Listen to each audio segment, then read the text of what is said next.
అన్నిటికీ ఆశ్రయం ఇచ్చినటువంటి మామ మీద ఆయన స్త్రీలోలుడని ఈనాడు పత్రిక రాసింది కదా. అన్ని పత్రికలో ఎన్టీ రామారావు గారు మహోన్నతుడు, ఒక దైవ స్వరూపుడని భావించినటువంటి ప్రజలకి అతను గుణహీనుడని, ఆయన క్యారెక్టర్ లేదని అన్నవాడు ఎవడండి? ఈ చంద్రబాబు నాయుడే కదా. అయిపోయింది, ఆయన మానవుడు, పాపం ఈయన దెబ్బకి ఆయన వెళ్ళిపోయాడు.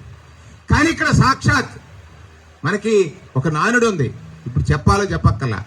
కృతే నారసింహస్య త్రేతాయాం రఘునందన వాపరే వాసుదేవస్య కలో వెంకట నాయక అంటాడు. కృతయుగంలో నారసింహుడు, త్రేతాయుగంలో శ్రీరామచంద్రుడు, ద్వాపరంలో శ్రీకృష్ణుడు వాసుదేవుడు. అంటే కలిలో వెంకటేశ్వర స్వామి దైవం.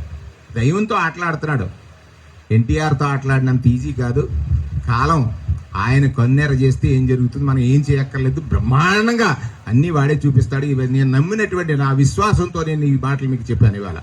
ఇవాళ ఒకటి గుర్తుపెట్టుకోండి, అధికారం అనేటువంటిది అహంకారం, అహంకారం అహంభావం అయిపోతే అహంభావం అనేటువంటిది అంతానికి అడుగులు వేసేస్తుంది. అంతానికి దగ్గరలో వాళ్ళు వెళ్తున్నారని మర్చిపోవద్దు. ఎప్పుడైతే నీకు ఇచ్చినటువంటి దాన్ని వాడు చూస్తున్నాడు, కిందోడు చూసినా చూడకపోయినా మర్చిపోవద్దని ఈ సందర్భంగా మనవి చేస్తూ నక్క